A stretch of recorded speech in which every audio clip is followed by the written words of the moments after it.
ಬರ್ರಿ ಬೀಗ್ರ ಊಟ ಮಾಡೋಣ. ಬಾಳ್ ಮಂದಾಗ್ಲಿ ತಗೋರಿ. ನಿಮ್ಮ ಬಾಯ ಅರಿಕೆಯಿಂದ ಹಂಗ ಆಗ್ಲೇವಾ? ನಮಸ್ತೆ ಗೆಳೆಯರೇ, ಬದುಕಿನ ಬುತ್ತಿಗೆ ತಮಗೆ ಎಂದಿನಂತೆ ಆಧಾರದ ಸ್ವಾಗತ.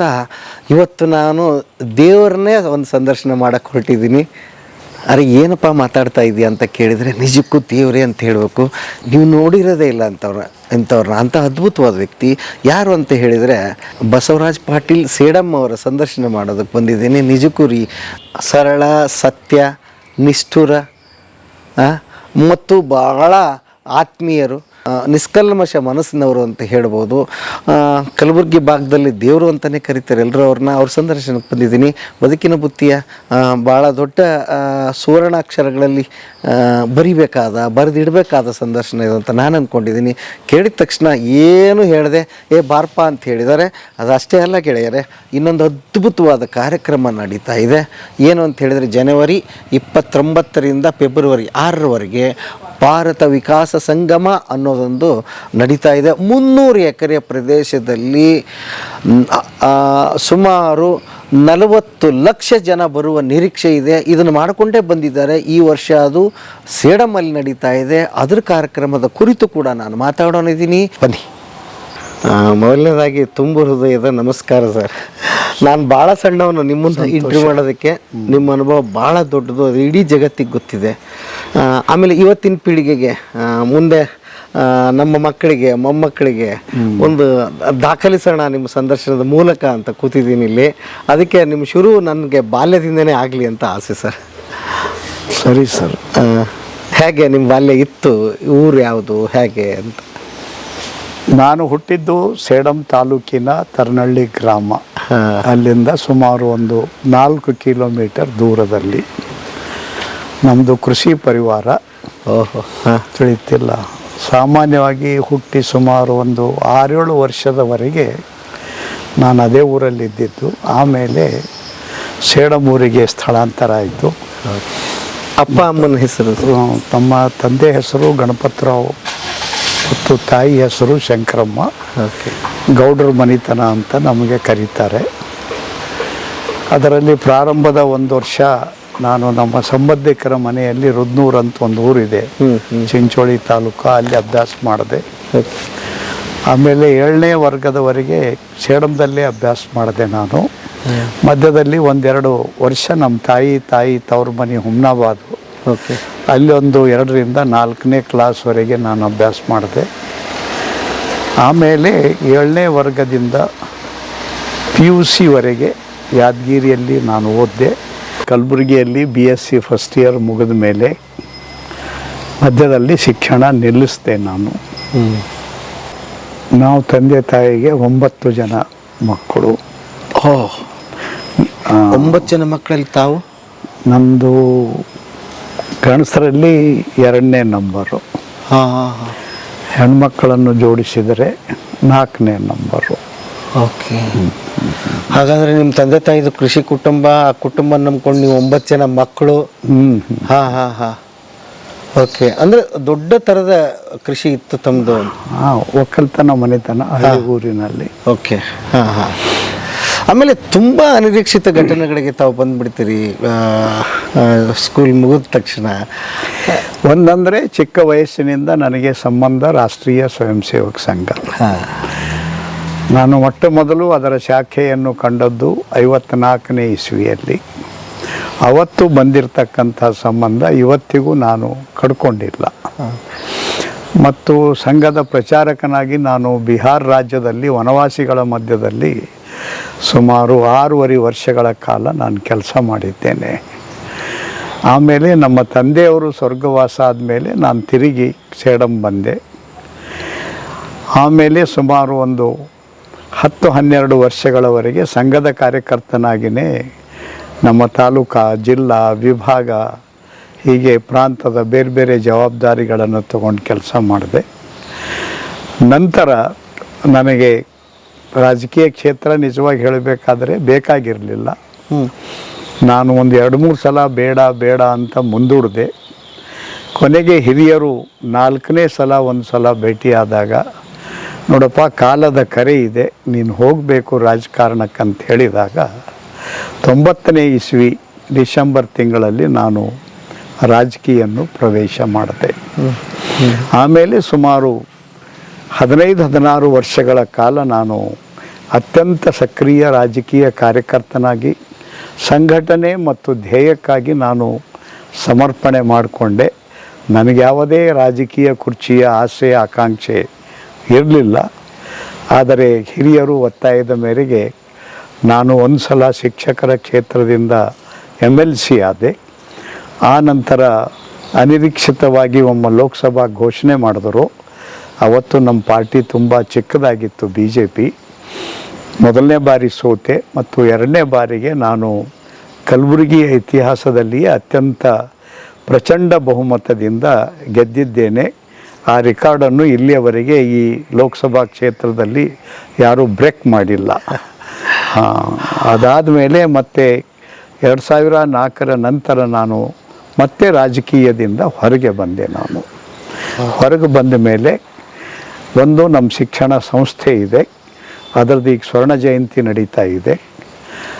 ಎರಡನೇದ್ದು ಈ ಕಲ್ಯಾಣ ಕರ್ನಾಟಕ ಪ್ರದೇಶಕ್ಕೆ ಏನು ಹಿಂದುಳಿದ ಪ್ರದೇಶ ಅಂತ ಏನು ಕಲಂಕ ಇತ್ತಲ್ಲ, ಅದನ್ನು ಹೇಗೆ ತೆಗಿಬೇಕು ಅಂತ ನಮ್ಮದೇ ರೀತಿಯಲ್ಲಿ ಒಂದು ಯೋಜನೆಯನ್ನು ರೂಪಿಸಿ ಕಳೆದ 21 ವರ್ಷಗಳಿಂದ ಅದಕ್ಕಾಗಿ ಒಂದು ತಪಸ್ಸು ಮಾಡಿದ್ದೇವೆ. ಅದರದ್ದು ಸಾಕಷ್ಟು ಫಲ ನೋಡಲಿಕ್ಕೆ ಸಿಗ್ತದೆ. ಕಲ್ಯಾಣ ಕರ್ನಾಟಕ ಅನ್ನುವ ಹೆಸರು ಬರಬೇಕಾದರೆ ಅದು ನಮ್ಮದು ಎಲ್ಲಕ್ಕಿಂತ ಅನೇಕರ ಪ್ರಯತ್ನ ಇರ್ಬೋದು. ನಮ್ಮದು ವಿಶಿಷ್ಟವಾದಂಥ ಪ್ರಯತ್ನ. ಗೊರೂರು ಚನ್ನಬಸಪ್ಪನವರು, ಕೇಂದ್ರದ ಮಂತ್ರಿ ಅವತ್ತಿನ ವೆಂಕಯ್ಯ ನಾಯ್ಡು ಅವರು, ಗುರುರಾಜ್ ಕರ್ಜ್ಗಿ ಅವರು, ಚಕ್ರವರ್ತಿ ಸೂಲಿಬೆಲೆಯವರು, ಪರಮಪೂಜ್ಯ ಸಿದ್ದೇಶ್ವರ ಸ್ವಾಮಿಗಳು, ಕನೇರಿ ಮಠದ ಶ್ರೀಗಳು, ಹಾರ್ಕೂಡದ ಶ್ರೀಗಳು, ಕೊಪ್ಪಳದ ಗವಿಮಠದ ಶ್ರೀಗಳು, ಹೀಗೆ ಅನೇಕರ ಪೂಜ್ಯರ ಉಪಸ್ಥಿತಿಯಲ್ಲಿ 1 ಲಕ್ಷ ಜನರ ಮುಂದೆ ಇನ್ನು ಮುಂದೆ ಇವತ್ತಿನಿಂದ ಇದು ಕಲ್ಯಾಣ ಕರ್ನಾಟಕ ಅಂತ 16ನೇ ಇಸ್ವಿ ಡಿಸೆಂಬರ್ದಲ್ಲಿ ಘೋಷಣೆ ಆಯಿತು. ಮುಂದೆ ಯಡಿಯೂರಪ್ಪನವರು ಮುಖ್ಯಮಂತ್ರಿ ಆದಾಗ 20ನೇ ಇಸ್ವಿಯಲ್ಲಿ ಒಂದು ಆದೇಶ ತೆಗೆದರು ಕ್ಯಾಬಿನೆಟ್ ನಿರ್ಣಯದ ಮುಖಾಂತರ. ಎಲ್ಲೆಲ್ಲಿ ಹೈದರಾಬಾದ್ ಅನ್ನುವ ಶಬ್ದ ಬರ್ತದೆ ಅಲ್ಲಲ್ಲಿ ಕಲ್ಯಾಣ ಕರ್ನಾಟಕ ಅಂತ ಕರಿಬೇಕಂತ ಹೇಳಿ, ಮತ್ತು ನಮ್ಮ ಪ್ರಯತ್ನ ಮತ್ತು ಸರ್ಕಾರದ ನಿರ್ಣಯ ಇವತ್ತು ನಾನು ತುಂಬ ಅಭಿಮಾನದಿಂದ ಹೇಳ್ತೇನೆ, 90% ಮಂದಿ ಇದನ್ನು ಹಿಂದುಳಿದ ಪ್ರದೇಶ ಅನ್ನೋದನ್ನು ಇವತ್ತು ಅಕ್ಷರಶಃ ಬಿಟ್ಟಿದ್ದಾರೆ.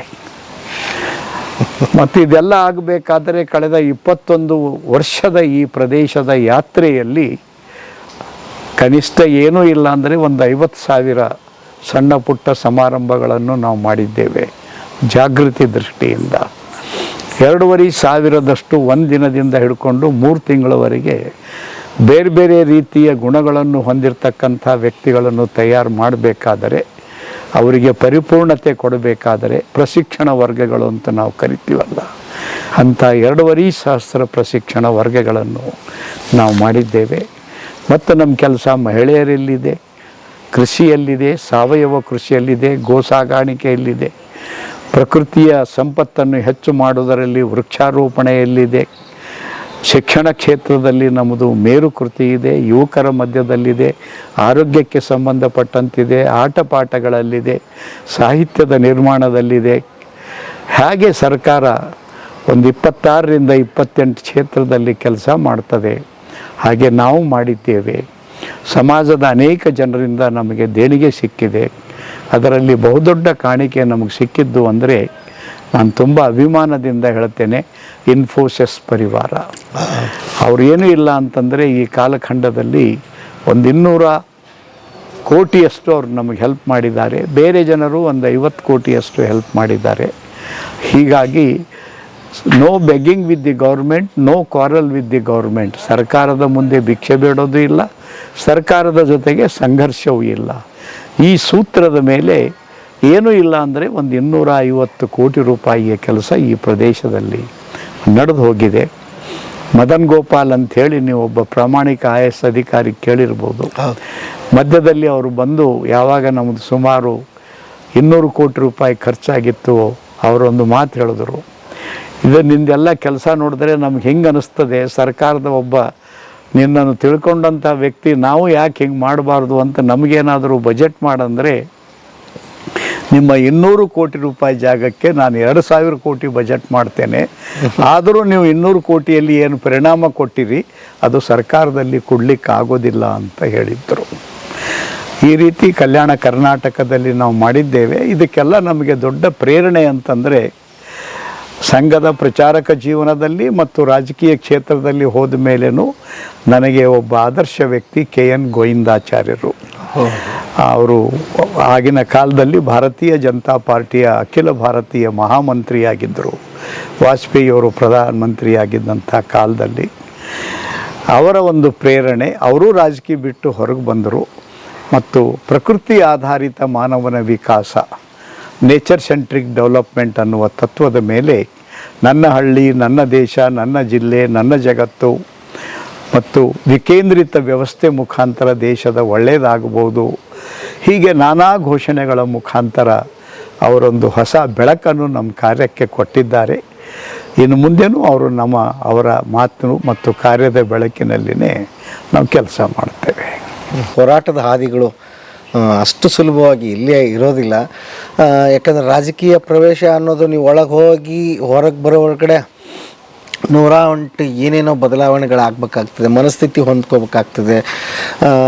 ಹೇಗೆ ಆ ಮನಸ್ಥಿತಿ ಹೊಂದಿಕೊಂಡು ಮತ್ತು ಇವತ್ತು ಉಳಿಸ್ಕೊಳ್ಳೋಕೆ ಸಾಧ್ಯ ಹೇಗಾಗಿದೆ ಸರ್? ಕಾರಣ ಏನಂತಂದರೆ, ನಾನು ಮೊದಲೇ ಹೇಳಿದೆ ನಿಮಗೆ, ನನಗೆ ರಾಜಕೀಯದಲ್ಲಿ ಹೋಗುವ ಇಂಟ್ರೆಸ್ಟ್ ಇರಲಿಲ್ಲ. ನನಗೆ ಮೊದಲನೇ ಬಾರಿಗೆ 77ರಲ್ಲಿ ಏನು ಸರ್ಕಾರ ಬಂತು ಮೊರಾರ್ಜಿ ದೇಸಾಯಿ, ಆ ಸಮಯದಲ್ಲಿ ನನಗೆ ಕೇಳಿದ್ರು. ನನಗೆ ರಾಜಕೀಯ ಇಂಟ್ರೆಸ್ಟ್ ಇಲ್ಲ ಮತ್ತು ಅದರಲ್ಲಿ ಹೋದ್ನಂದರೆ ನಾನು ಸಂಘದ ಕೆಲಸ ಮಾಡ್ತಾ 10 ವರ್ಷ ದುಡಿಯೋ ರಾಜಕೀಯದಾಗ 2 ವರ್ಷದಲ್ಲಿ ನಾನು ಹಾಳಾಗಿ ಹೋಗ್ತೇನೆ, ಅದಕ್ಕೆ ದಯಮಾಡಿ ನನಗೆ ಬೇಡ ಅಂತ ಹೇಳಿದೆ. ಮತ್ತೆ ನನಗೆ 84ರಲ್ಲಿ ಒಂದು ಸಲ ಕೇಳಿದ್ರು, ಆವಾಗಲೂ ನಾನು ತಿರಸ್ಕಾರ ಮಾಡಿದೆ. ಮತ್ತೆ ನನಗೆ 88ರಲ್ಲಿ ಕೇಳಿದ್ರು, ಆವಾಗಲೂ ನಾನು ರಾಜಕೀಯದಿಂದ ಅಂದಾಗ ಪದ್ಮಾವತಿ ವಿಠ್ಠಲರಾವ್ ಏನೋ ಒಂದು ಶಿಕ್ಷಕ ಸಂಘ ನಿರ್ಮಾಣ ಮಾಡಿದ್ದರು, ಮಾಧ್ಯಮಿಕ ಶಿಕ್ಷಕ ಸಂಘ. 90ನೇ ಇಸ್ವಿಯಲ್ಲಿ ಶಿಕ್ಷಕರ ಕ್ಷೇತ್ರದಿಂದ, ಈಶಾನ್ಯ ಕ್ಷೇತ್ರದಿಂದ ನಿಂತು ನಾನು ವಿಧಾನ ಪರಿಷತ್ತಿನ ಸದಸ್ಯನಾಗಿ 6 ವರ್ಷಗಳ ಕಾಲ ಕೆಲಸ ಮಾಡಿದೆ. ಅದೇ ಸಮಯದಲ್ಲಿ ಮತ್ತೊಮ್ಮೆ ನನಗೆ ಬೆಳೆಸಿದ ಹಿರಿಯರು, ಇಲ್ಲ ಇವತ್ತು ಕಾಲದ ಕರೆ ಇದೆ, ನೀನು ಹೋಗಬೇಕು ರಾಜಕೀಯಕ್ಕಂತ ಹೋದೆ. ಅವತ್ತಿನ ಭಾರತೀಯ ಜನತಾ ಪಾರ್ಟಿಯ ಸ್ಥಿತಿಯ ಬಗ್ಗೆ ಹೇಳಬೇಕಾದ್ರೆ ಅನೇಕರು ನನ್ನ ಆತ್ಮೀಯರು ಹೇಳ್ತಿದ್ದರು ನನಗೆ, ನೀ ಎಂಥ ಪಾರ್ಟಿ ಸೇರಿದೆಪ್ಪ, ಇನ್ನು 1000 ವರ್ಷ ಆದರೂ ಅದು ಅಧಿಕಾರಕ್ಕೆ ಬರೋಂಗಿಲ್ಲ, ಜಮಾನತ್ ಜಪ್ತಾಗ ಪಾರ್ಟಿ, ಆ ಪಾರ್ಟಿಗೆ ಯಾಕೆ ಸೇರಿದೆ ಅಂತ. ಜೀರೋದಿಂದ ಈ ಪಕ್ಷವನ್ನು ಕಟ್ಟಿದ ಅನೇಕ ಹಿರಿಯ ನಾಯಕರಲ್ಲಿ ನಾನು ಒಬ್ಬ ಇದ್ದೀನಿ ಅನ್ನೋದೇ ನನಗೆ ತುಂಬ ಅಭಿಮಾನ. ಪ್ರಾರಂಭದ ದಿನಗಳಲ್ಲಿ ಕೆಲವು ಹಳ್ಳಿಗಳಿಗೆ ಮಾತಾಡಲಿಕ್ಕೆ ಹೋದರೆ ಕೇಳೋರು 4 ಜನನೂ ಇರ್ತಿರಲಿಲ್ಲ. ಹನುಮಂದೇವ್ರ ಗುಡಿಯಲ್ಲಿ ಮಲ್ಕೊಂಡವರೇ ನಮ್ಮ ಶ್ರೋತೃಗಳಾಗಿ ಬಿಡ್ತಿದ್ದರು. ಊರಾಗ ಗೊತ್ತಿದ್ದವ್ರು ಇದ್ದರು, ಈ BJP ಹಿಂದೆ ಹೋದ್ರೆ ನಾಳೆ ಕಾಂಗ್ರೆಸ್ದವ್ರು ಬೈತಾರೆ, ಜನತಾದಳದವ್ರು ಬೈತಾರೆ, ಮುಂದೆ ಅವ್ರಿಗೆ ಮಾರಿ ತೋರಿಸೋದು ಹೇಗಂತ ಬೇಕಾದವರು ಭೇಟಿ ಆಗ್ಲಿಕ್ಕೆ ಬರ್ತಿರಲಿಲ್ಲ. ಅಂಥ ವಿಪರೀತ ಪರಿಸ್ಥಿತಿಯಲ್ಲಿ ನಾನು ರಾಜಕೀಯ ಕೆಲಸ ಮಾಡುವಾಗ ಕನಿಷ್ಠ ಈ ರಾಜ್ಯದಲ್ಲಿ ನಾನು ಒಂದು 8,000 ಹಳ್ಳಿ ಮತ್ತು ನಗರಗಳನ್ನು ನಾನು ಪ್ರವಾಸ ಮಾಡಿದ್ದೇನೆ. ತುಂಬ ಅಪರೂಪ ಆಗಿದೆ ಸರ್, ತುಂಬ ಕಲುಷಿತಗೊಂಡ್ಬಿಟ್ಟಿದೆ. ಇತ್ತಿತ್ತಲಾಗಂತೂ ಮಾತಾಡಿದರೆ ಅದ್ರ ಬಗ್ಗೆ ಮಾತಾಡೋದು ಬೇಡ ಅಂತ ಅನಿಸ್ಬಿಡಿಸುವಷ್ಟು. ಯಾಕಂದರೆ ಉದಾಹರಣೆಗಳೇ ಇಲ್ಲ. ನಮಗೆ ಹಿಂದಕ್ಕೆ ಹೋದರೆ ವಾಜಪೇಯಿ ಇದ್ದರು, ಈಗಿನ ಕಾಲದಲ್ಲಿ ಆದರೆ ನಿಮ್ಮಂಥವ್ರನ್ನ ನೋಡ್ತಿದ್ವಿ. ಈಗ ನಿಮಗೂ ಕೂಡ ಅನ್ನಿಸ್ತಾ ಇದೆ, ಯಾಕಪ್ಪ ಈ ರಾಜಕೀಯ ಸುದ್ದಿನೇ ಬೇಡ ಅಂತ ನೀವೇ ತಿರಸ್ಕರಿಸಿದ್ದಿದೆ. ಹಾಗಾದರೆ ನಮ್ಮ ಪೀಳಿಗೆ ಅಂತವರು ಮುಂದಿನ ಪೀಳಿಗೆಗೆ ಆಶಾಭಾವನೆ ಏನು ಇಟ್ಕೊಳ್ಳೋದು ಅಂತ ಹೇಳ್ತೀರಿ ಅಂತ? ಆಶಾಭಾವನೆಗೆ ಅಂತಂದರೆ, if man is corrected everything will be corrected. ಮನುಷ್ಯ ಯಾವುದೇ ಕ್ಷೇತ್ರದಲ್ಲಿ ಕೆಲಸ ಮಾಡಲಿ, ಅವನು ಪ್ರಾಮಾಣಿಕವಾಗಿದ್ದನು ಅಂತಂದರೆ ಆವಾಗ ರಾಜಕೀಯ ಕ್ಷೇತ್ರ ತಾನೇ ಸುಧಾರಿಸ್ತದೆ. ರಾಜಕೀಯ ವ್ಯಕ್ತಿಗಳು ಹೇಗಂದರೆ, ಏನು ಜನ ಬಯಸ್ತಾರೆ ಅದನ್ನು ಅವರು ಮುಂದೆ ಮಾಡಿಕೊಂಡು ತಮ್ಮ ಸ್ವಾರ್ಥದ ಬೇಳೆಯನ್ನು ಬಯಸ್ತಾರೆ. ಇಲ್ಲಪ್ಪ, ಈ ರೀತಿ ನಾವು ಏನಾದರೂ ಚಿಲ್ಲರ ಆಕರ್ಷಣೆ ಮಾಡಿ ಇನ್ನು ಮುಂದೆ ನಾನು ಗೆದ್ದಲಿಕ್ಕಾಗೋದಿಲ್ಲ ಅನ್ನುವ ಒಂದು ವಾತಾವರಣ ನಾಡಿನಲ್ಲಿ ಮತ್ತು ದೇಶದಲ್ಲಿ ಸೃಷ್ಟಿಯಾದರೆ ಒಂದೇ ದಿವಸದಲ್ಲಿ ರಾಜಕೀಯ ನಾಯಕರು ಸುಧಾರಿಸ್ತಾರೆ. ಅದಕ್ಕಾಗಿ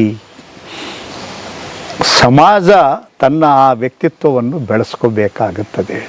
ಅದು ಸಾಹಿತ್ಯ ಇರಲಿ, ಸಂಗೀತ ಇರಲಿ, ಕಲೆ ಇರಲಿ, ಕೃಷಿ ಇರಲಿ, ಸೇವೆ ಇರಲಿ, ಯಾವುದೇ ಕ್ಷೇತ್ರ ಇರಲಿ, ಅದು ಸಮಾಜದ ನೇತೃತ್ವದಲ್ಲಿ ನಡಿಬೇಕೇ ಹೊರತು ರಾಜಕೀಯ ಆಶ್ರಯದಲ್ಲಿ ನಡಿಬಾರ್ದು ಅಂತ ಸ್ವತಃ ರಾಜಕೀಯದಲ್ಲಿ ದೀರ್ಘಕಾಲ ಇದ್ದಂಥ KN ಗೋವಿಂದಾಚಾರ್ಯರೇ ಹೇಳುತ್ತಿದ್ದರು.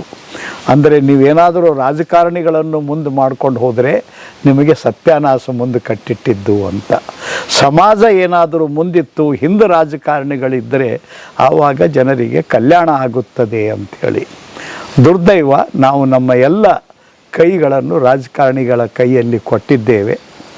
ಅದರ ಪರಿಣಾಮವಾಗಿ ಇವತ್ತೊಂದು ವಿಕೃತ ಸ್ಥಿತಿ ನಾವು ಕಾಣ್ತಾ ಇದ್ದೇವೆ.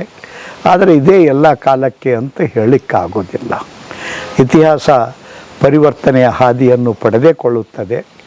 ಒಂದು ಒಳ್ಳೆಯ ದಿನಕ್ಕೆ ಮನುಷ್ಯ ಎಂದೂ ತನ್ನ ಬಗ್ಗಿನ ಆತ್ಮವಿಶ್ವಾಸನೂ ಕಳ್ಕೋಬಾರ್ದು, ತಾನು ನಂಬಿರ್ತಕ್ಕಂಥ ವಿಚಾರಗಳ ಮೇಲಿನ ನಂಬಿಕೆನೂ ಕಳ್ಕೋಬಾರ್ದು.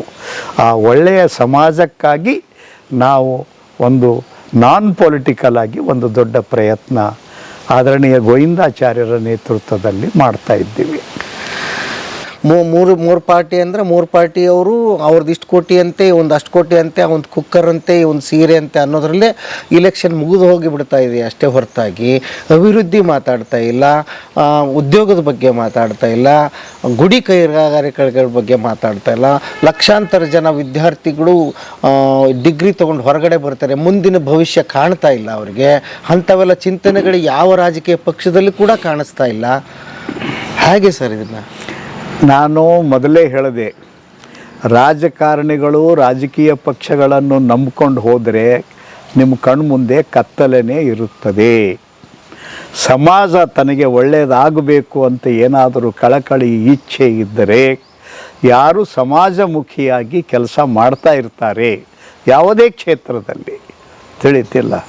ಯಾರೋ ಒಬ್ಬರು ಸಾವಯವ ಕೃಷಿ ಮಾಡಿ ನಮ್ಮ ದೇಶದ ಜನರಿಗೆ ವಿಷ ಇರಲಾರ್ದು ಒಳ್ಳೆಯ ಅನ್ನ ಸಿಗಬೇಕು ಅಂತ ಒಂದು ಪ್ರಯತ್ನ ಮಾಡಿದ್ರೆ ಅದು ಶ್ರೇಷ್ಠ ಕಾರ್ಯ. ಒಂದು ಕಾಲದಲ್ಲಿ 1/3 ನಮ್ಮ ಆಹಾರದಲ್ಲಿ ಆಕಳ ಹಾಲು ಉತ್ಪನ್ನ ಇರ್ತಿತ್ತು. ಹಾಲು, ಮೊಸರು, ಬೆಣ್ಣೆ, ತುಪ್ಪ, ಮಜ್ಜಿಗೆ, ಖವ್ವ ಇತ್ಯಾದಿ. ಇವತ್ತು 3/4 ಹಾಲು ನಕಲಿ ಹಾಲಿದೆ. ಯಾರಾದರೂ 4 ಒಳ್ಳೆಯ ಹಸುಗಳನ್ನು ಸಾಕಿ ಮಕ್ಕಳಿಗೆ ಒಳ್ಳೆಯ ಹಾಲು ಕೊಡ್ಲತ್ತಾರಂದ್ರೆ ಅದು ದೊಡ್ಡ ಮಾನವೀಯ ಸೇವೆ ಕಾರ್ಯ.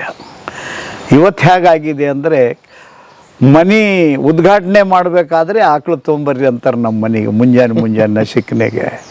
ಅದೇ 2 ತಿಂಗಳಾದ್ಮೇಲೆ ಅದೇ ಆಕಳು ಬಂದರು, ಅದು ಹೊಡಿರೆ ಕಡಿದಕ್ಕೆ ದನಕ್ಕೆ ಮನೆಗೆ ಬಂದದ್ದು ನೋಡ್ರಿ ಅಂತಂತಾರೆ. ಇದು ಒಂದು ದುರ್ದೈವ.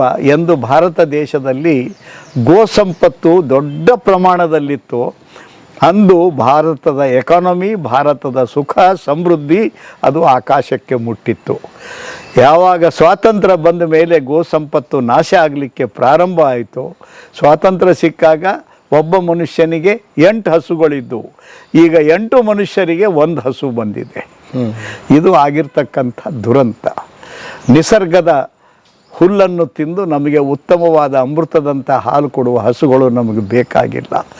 ನಾಲಿಗೆಯ ಚಟಕ್ಕೆ ಕೆಮಿಕಲ್ ತುಂಬಿರ್ತಕ್ಕಂಥ, ರಸ್ತೆಯ ಮೇಲೆ ನಿಲ್ಲಿರ್ತಕ್ಕಂಥ ಗಾಡಿಗಳು, ಅಂಗಡಿಗಳಲ್ಲಿ ಸಿಗುವ ವಸ್ತುಗಳು, ಇದಕ್ಕೆ ನಾವು ಬಲಿಯಾಗಿ ಇವತ್ತು ನಮ್ಮ ಸ್ಥಿತಿ ಏನಾಗಿದೆ ಅಂದರೆ, 2 ಕ್ಷೇತ್ರಕ್ಕೆ ನಮ್ಮ ದೇಶದಲ್ಲಿ ಮಾನವೀಯ ಸೇವೆ ಅಂತ ಕರೀತಿದ್ರು.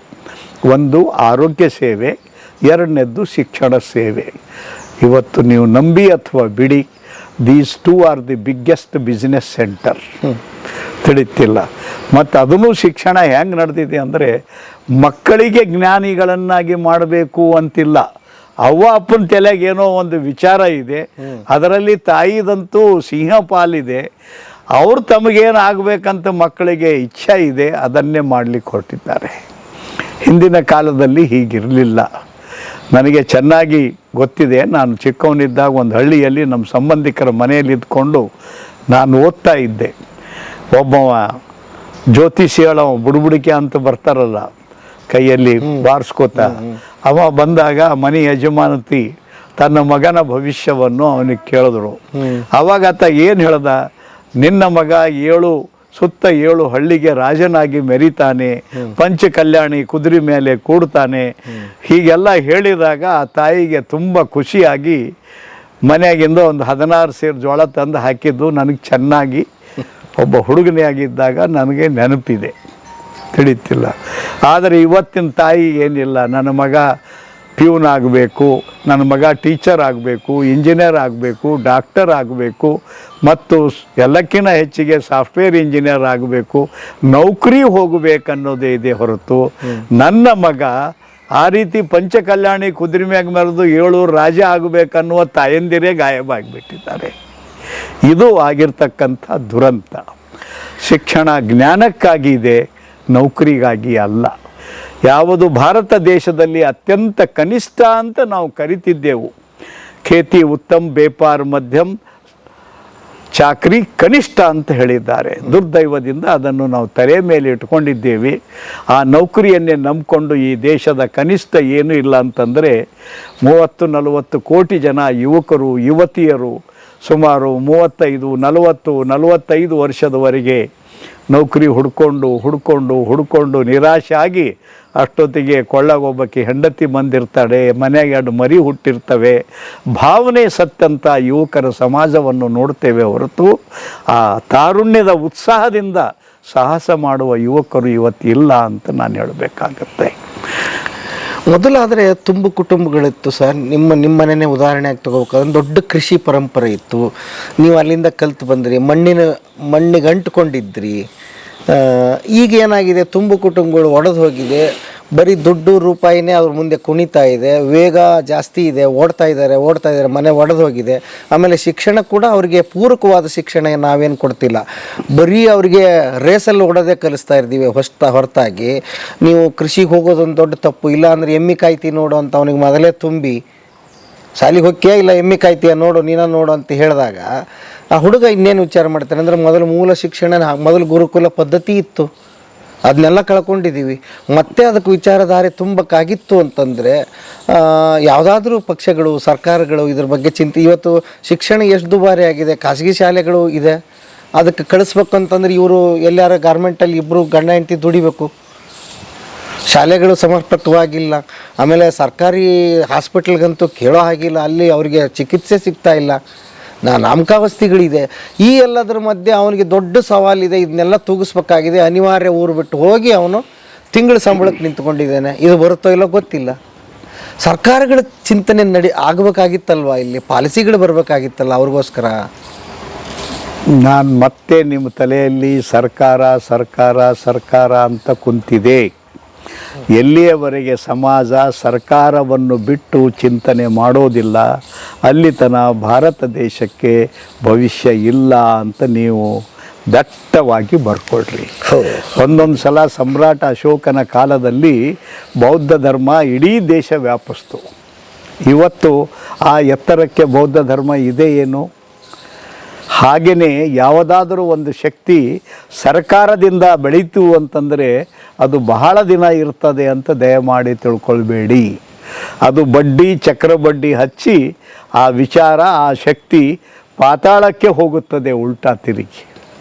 ಅದಕ್ಕಾಗಿ ಮಾಧ್ಯಮದ ತಮ್ಮಲ್ಲಿ ನನ್ನ ವಿನಂತಿ ಏನಂದರೆ, ಇನ್ನು ಮುಂದೆ ಸರ್ಕಾರ ಅನ್ನೋದು ಬಿಟ್ರಿ ಅಂದರೆ ಮುಂದೆ ನಿಮಗೆ ಹಾದಿ ಸಿಗ್ತದೆ. ಸರ್ಕಾರ ಅಂತ ಅನ್ನೋದು ಎಲ್ಲಿವರೆಗೆ ಇರ್ತದೆ, ನಿಮಗೂ ಭವಿಷ್ಯ ಇಲ್ಲ, ನಮಗೂ ಭವಿಷ್ಯ ಇಲ್ಲ, ದೇಶಕ್ಕೂ ಇಲ್ಲ. ಅದನ್ನು ಪೂರ್ಣವಾಗಿ ನಾನು ನಂಬೋದಿಲ್ಲ. ಉದಾಹರಣೆ ತಾವೇ ಕೂತಿದ್ದೀರಿ, ನಿಮಗೆ ಅಧಿಕಾರ ಇತ್ತು, ಜನಗಳೆಲ್ಲ ಪ್ರೀತಿಯಿಂದ ಆರಿಸಿ ತೊಗೊಂಡು ಬಂದಿದ್ದರು, ನಿಮಗೆ ಅಧಿಕಾರ ಇತ್ತು, ಈ ಸಾಧ್ಯ ಆಯಿತು ಮಾಡೋದಕ್ಕೆ, ಮಾಡಿದ್ರಿ ಕೂಡ. ಈಗೇನಾಗಿದೆ, ಟಿಕೆಟ್ ಹಂಚಿಕೆಯಲ್ಲೇ ಎಷ್ಟು ಸಾವಿರ ಕೋಟಿ ಅವನು ಬಾಳ್ತಾನೆ ಅಂತ ನೋಡಿ ಟಿಕೆಟ್ ಕೊಡೋ ಕಾಲದಲ್ಲಿ ಅವನು ಇನ್ನೆಂಥ ರಾಜಕಾರಣ ಮಾಡ್ತಾನೆ ಅಂತ ಊಹಿಸ್ಬಿಡ್ಬೋದು ಈಗಲೇ, ಯಾರಿಗೆ ಕೊಟ್ಟರೆ ಟಿಕೆಟು ಅಂತ.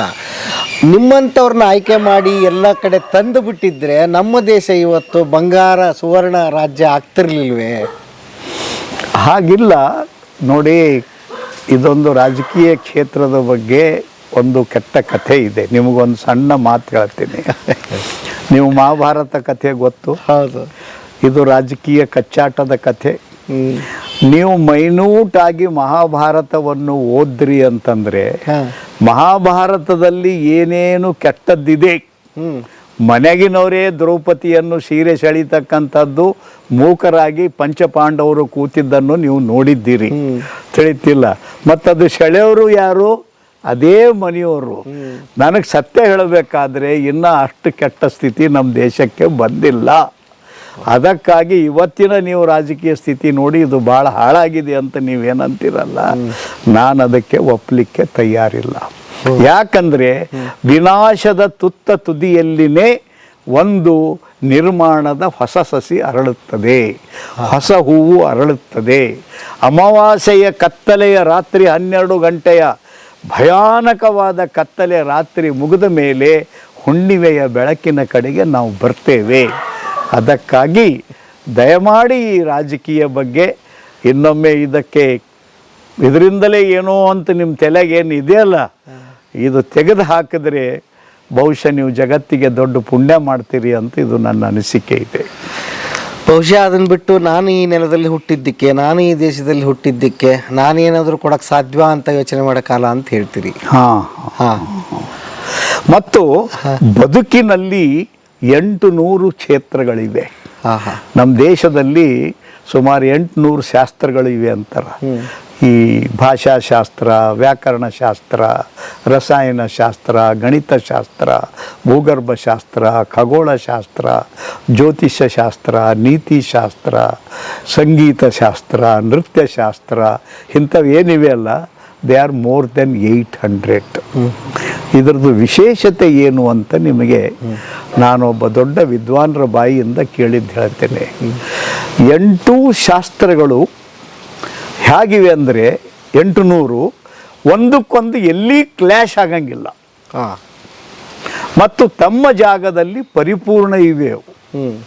ತಿಳಿತಿಲ್ಲ, ಒಬ್ಬವ ಬರೇ ಒಂದು ರಾಗ, ಅಲಾಪ, ಸಂಗೀತದ ನಾದದ ಮುಖಾಂತರ ದೀಪಕ್ಕೆ ಜ್ಯೋತಿ ಬೆಳಗಿಸ್ತಾನೆ, ಆ ಮಟ್ಟಕ್ಕೆ ಸಂಗೀತ ಹೋಗುತ್ತೆ ಅಂತ ನಾವು ಓದ್ತೀವಿ.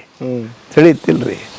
ಅದೇ ರೀತಿಯಾಗಿ ಎರಡನೇ ಮಾತು, ಈ ಶಾಸ್ತ್ರಗಳಲ್ಲಿ ಇರುವ ಒಂದು ಆಂತರಿಕ ಶಕ್ತಿ ಏನಪ್ಪ ಅಂತಂದರೆ, ನೀವು ಈಗ ಸಪೋಸ್ ಇದೊಂದು ವೃತ್ತಿ ಮಾಡ್ತಾ ಇದ್ದೀರಿ ಮಾಧ್ಯಮದ ಮುಖಾಂತರ, ನೀವು ಈ ಮಾಧ್ಯಮದ ಮುಖಾಂತರವೇ ಜಗತ್ತಿನ ಕಲ್ಯಾಣದ ಕನಸನ್ನಿಟ್ಟುಕೊಂಡು, ತಿಳಿತಿಲ್ಲ, ಬದುಕಿನ ಎಲ್ಲ ಕ್ಷೇತ್ರಗಳಲ್ಲಿ, ನಾನೇನು 800 ಕ್ಷೇತ್ರಗಳಲ್ಲಿ ಅಂತ ಹೇಳಿದ್ನಲ್ಲ, 800 ಕ್ಷೇತ್ರಗಳಲ್ಲಿ ಅಸಾಧಾರಣ ವ್ಯಕ್ತಿಗಳನ್ನು ಬೆಳೆಸಲಿಕ್ಕೆ, ಪ್ರೋತ್ಸಾಹ ಕೊಡಲಿಕ್ಕೆ ನೀವೇನಾದರೂ ನಿಮ್ಮ ಶಕ್ತಿ ಹಾಕಿದ್ರಿ ಅಂತ ತಿಳ್ಕೊರಿ.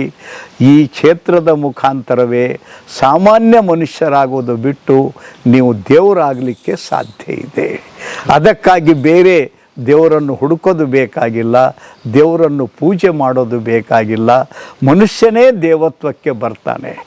ಆದರೆ ಶುದ್ಧ ಅಂತಃಕರಣದಿಂದ ನಾವು ಮಾಡುವ ವೃತ್ತಿಗಳನ್ನು ಏನಿದೆಯಲ್ಲ, ಅದು ಯಾವುದೇ ವೈಯಕ್ತಿಕ ಸ್ವಾರ್ಥ, ಛಲ, ಕಪಟ ಇದರಲ್ಲಿ ತುಂಬದೆ ನಾವು ಮಾಡಲಿಕ್ಕೆ ಹೋದರೆ ನಿಶ್ಚಿತ ಕಷ್ಟ ಬರ್ತದೆ. ಸಜ್ಜನರಿಗೆ ಕಷ್ಟ ಬರೋಲ್ಲ ಅಂತ ತಿಳ್ಕೊಬೇಡಿ.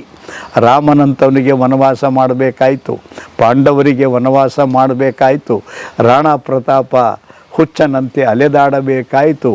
ಈಗಲೂ ಒಂದೊಂದು ಸಲ ಒಳ್ಳೊಳ್ಳೆ ಜನರಿಗೂ ಜೈಲಿನಾಗ ಹೋಗಿ ಕಾಲ ಕಳಿಬೇಕಾದ ಕಾಲ ಬರ್ತದೆ. ಅದಕ್ಕಾಗಿ ಶ್ರೀಕೃಷ್ಣನೂ ಜೈಲಿನಲ್ಲೇ ಹೋಗಿ ಬಂದ. ಹೀಗಾಗಿ ಒಳ್ಳೆಯದು ಬಂದೇ ಬರುತ್ತದೆ.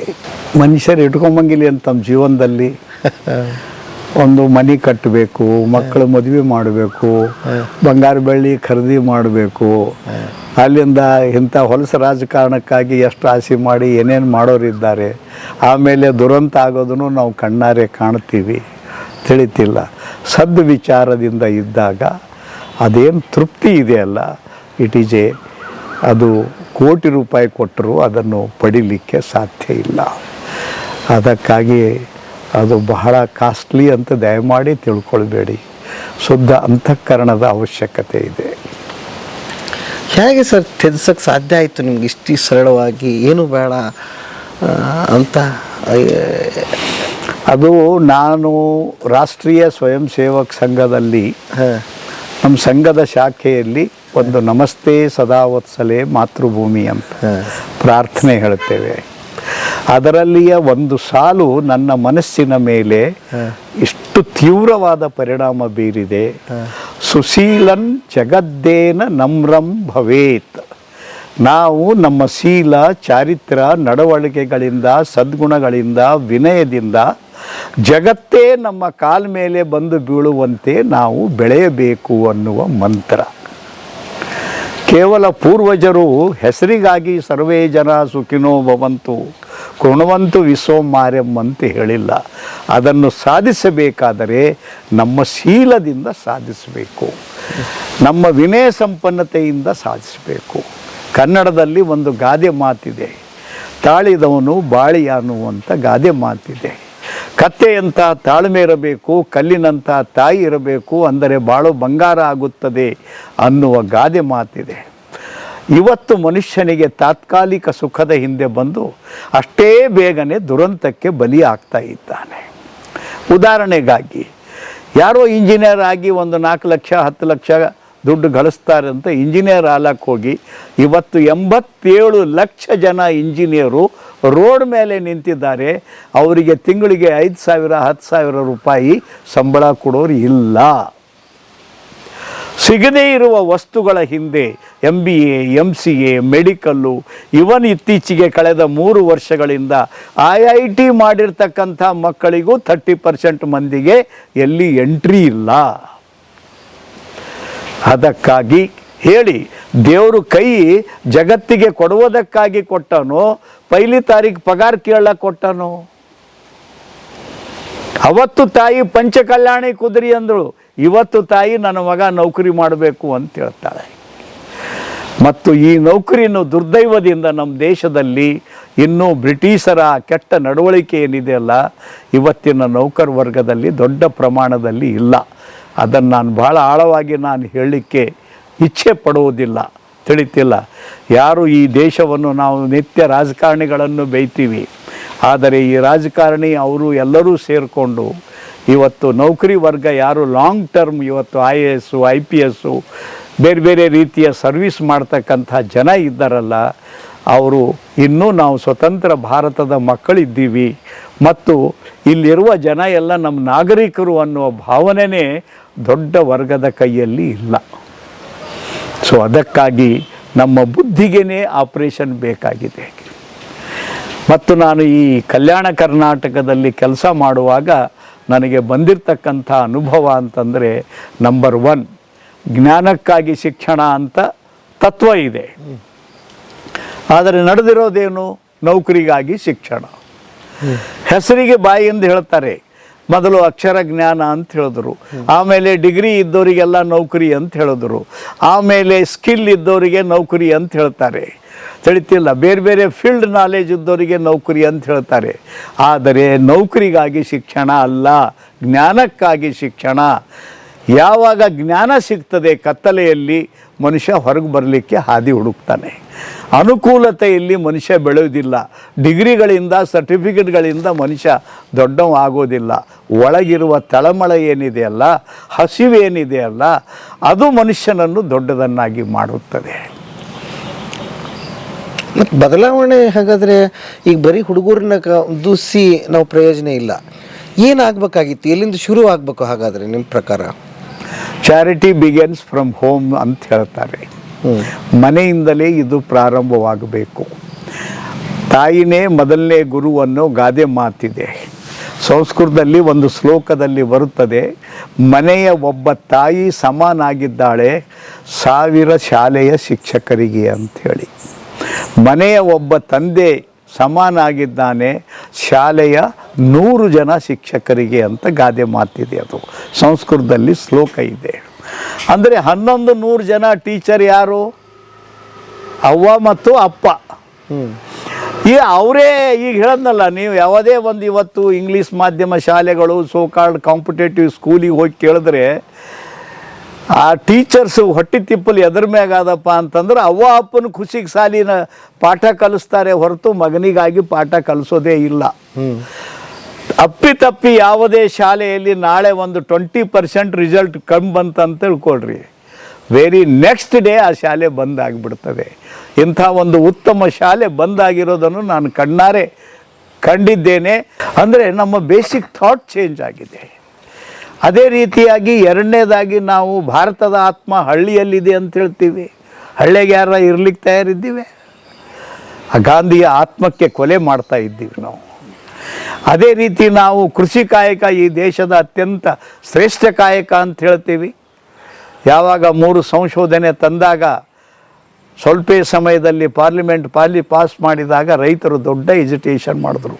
ಸ್ವತಂತ್ರ ಭಾರತದ ಇತಿಹಾಸದಲ್ಲಿ 11 ತಿಂಗಳ ಕಾಲ ನಡೆದಿರ್ತಕ್ಕಂಥ ಎಜಿಟೇಷನ್ ಏನಿದೆಯಲ್ಲ ದೆಹಲಿಯ ಸುತ್ತಮುತ್ತ, ಇದೊಂದು ಚಾರಿತ್ರಿಕ ಎಜಿಟೇಷನ್ ಇದೆ. ಕೊನೆಗೆ 700 ಜನ ಸತ್ತ ಮೇಲೆ ಪ್ರಧಾನಮಂತ್ರಿಗಳು ಒಪ್ಕೊಂಡ್ರು, ನಾವು ನಿಮಗೆ ತಿಳಿಸೋದರಲ್ಲಿ ಫೇಲ್ ಆಗಿದ್ದೇವೆ, ಆ 3 ಬಿಲ್ಗಳನ್ನು ವಾಪಸ್ ತಗೋತೇವೆ ಅಂತೇಳಿ ಕೇಳಿಸಿ. ಸೊ ಹೀಗಾಗಿ ಅನ್ನ ಹಾಕುವ ರೈತನ ಸ್ಥಿತಿ ನಾಯಿಗಿಂತ ಹತತ ಮಾಡಿದ್ದೇವೆ ನಾವು.